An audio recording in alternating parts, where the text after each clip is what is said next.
My name is Sarah. I was 24 years old when I agreed to a contract marriage. I did not want love. I wanted safety. My family had many problems. We had debts and stress. My father was sick. My mother cried every night. Then a man named Adam came into my life. Adam was calm and polite. He was rich and successful. He did not talk much about feelings. One day, he spoke clearly. He said this marriage was only a contract. No love. No questions. 1 year only. After 1 year we could leave quietly. I felt afraid, but I agreed. We signed the papers. The house was big and silent. There were rules. We slept in different rooms. We ate together only sometimes. We talked like strangers. I told myself this was fine. I reminded myself every day that this was not real love. At first, everything was easy. Adam was kind but distant. He gave me respect but no warmth. I felt lonely, but I stayed quiet. I believed feelings were dangerous in a contract marriage. Slowly, days became heavy. Silence filled the house. I wanted to talk, but I stopped myself. I was only a wife on paper. Nothing more. One evening, I noticed Adam was always on his phone. He smiled at messages. He went out late. I felt something strange in my heart. I tried to ignore it.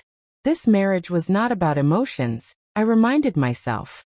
But my heart did not listen. I started to feel small pain inside. I did not know why. I had no right to feel jealous. This was a contract. Still, the pain stayed. I wondered if contract marriages were really safe. Maybe they were colder than hate. Maybe they slowly broke hearts without warning. That night, I sat alone in my room. I looked at the marriage paper. My name was there. His name was there.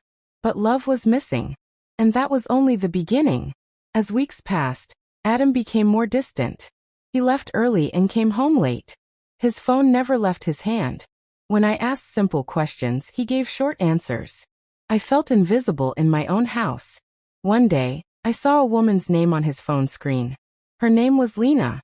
I did not ask. My heart beat fast. I remembered the contract again. I told myself to stay calm. But silence can hurt more than words. At dinner, Adam did not look at me. He ate quickly and left. I sat alone with cold food and cold thoughts. Later, I heard him laughing on the phone. I had not heard that sound with me. My chest felt tight. I realized something painful. Even in a fake marriage, betrayal still hurts. I started to question everything. Was this marriage really without feelings? Or was I lying to myself? One evening, Adam did not come home. I stayed awake all night. I felt fear, anger, and sadness together. In the morning, he returned. He said nothing. His eyes avoided mine. That day, I cried silently. I did not want to be weak. But my heart was tired. I felt used and forgotten. I remembered my mother's words. She once said respect is the base of any relationship. Even contracts need honesty. Adam had broken that. I decided to speak. I asked him calmly if there was someone else. He stayed quiet. His silence was my answer. He said it was not my business. He reminded me of the contract. His words were sharp. They cut deep. I went back to my room and closed the door. For the first time, I felt trapped. Not by marriage but by my own choice. I realized something important that night. Even without love, loyalty still matters. Days passed in pain. Adam and I stopped talking completely. The house felt empty, even when he was there. I felt like a guest in my own life. One afternoon, I accidentally heard Adam talking. He was speaking to Lena. He said he never cared about the marriage. He said it was only for business image. My heart broke into pieces. I finally understood the truth. The contract protected him, not me. That night, I faced him. My voice was calm, but my hands were shaking. I told him I knew everything. I told him I felt disrespected. Adam looked surprised.